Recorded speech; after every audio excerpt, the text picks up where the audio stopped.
ভালো আছি, ভালো থেকো, আকাশের ঠিকানায় চিঠি লিখো। গানটা শুনেছেন নিশ্চয়ই। এই চিঠি কিন্তু বিশ্বজুড়েই এক আবেগের নাম। বন্ধুত্ব থেকে শুরু করে প্রেম, প্রিয়জন থেকে পরিবার, কোথায় ছিল না চিঠি? কি এক অপেক্ষা, কি এক অনুভূতি, কি এক আনন্দ। ভুল চিঠি লেখে ঘর ভরে ফেলা, বারবার ভাঁজ খুলে চিঠি পড়া, চিঠির স্বপ্নে ডুবে মরার সোনালি স্মৃতিগুলো বাংলা সিনেমাকেও যেন হার মানায়। কিন্তু শেষ কবে চিঠি লিখেছেন বা পেয়েছেন, এমন প্রশ্নের উত্তর হয়তো অনেকেই দিতে পারবেন না। কারণ আজ যে চিঠি আর সেভাবে নেই। প্রযুক্তির কল্যাণেই এ আবেগ, এ শিল্প প্রায় বিলুপ্ত হয়ে গেছে। আবেগ এখন আর শব্দে প্রকাশ পায় না। আবেগ বোঝাতে মেসেঞ্জার বা হোয়াটসঅ্যাপে ইমোজি পাঠানো হয়।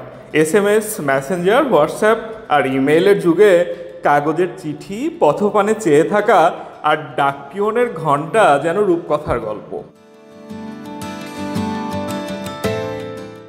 অথচ কয়েক দশক আগেও দূরে থাকা আপনজনের সঙ্গে যোগাযোগের একটি মাধ্যমেই ছিল চিঠি।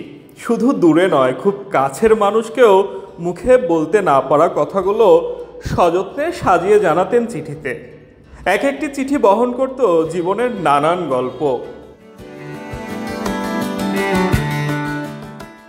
ব্যক্তিগত, সামাজিক এবং সাংস্কৃতিক জীবনের একটি অবিচ্ছেদ্য অংশ ছিল চিঠি।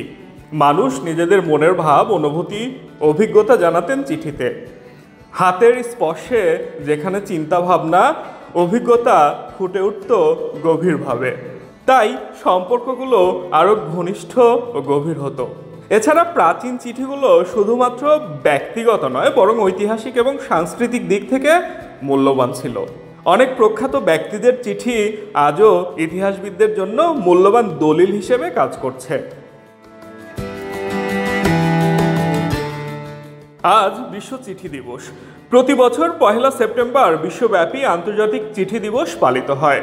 এই দিনটি চিঠি লেখার গুরুত্ব এবং সেই ঐতিহ্যবাহী যোগাযোগ মাধ্যমের প্রতি মানুষের আগ্রহ ও সচেতনতা বৃদ্ধির জন্য উদযাপন করা হয়।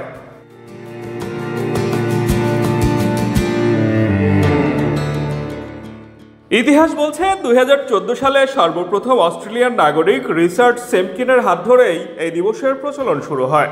90 দশকের শেষের দিকে তিনি দেশের বড় বড় ব্যক্তিদের চিঠি পাঠাতেন। তবে বেশিরভাগ সময় তিনি সেসব চিঠির উত্তর পেতেন না। আর যখন কোনো চিঠির উত্তর পেতেন, তখন তার আনন্দের সীমা থাকতো না। সেই ভালোবাসা থেকেই সেম্পকিন 2014 সালে এই দিবসটি পালনের সিদ্ধান্ত নেন। কারণ তিনি চেয়েছিলেন চিঠি লেখার চর্চা আবার ফিরে আসুক।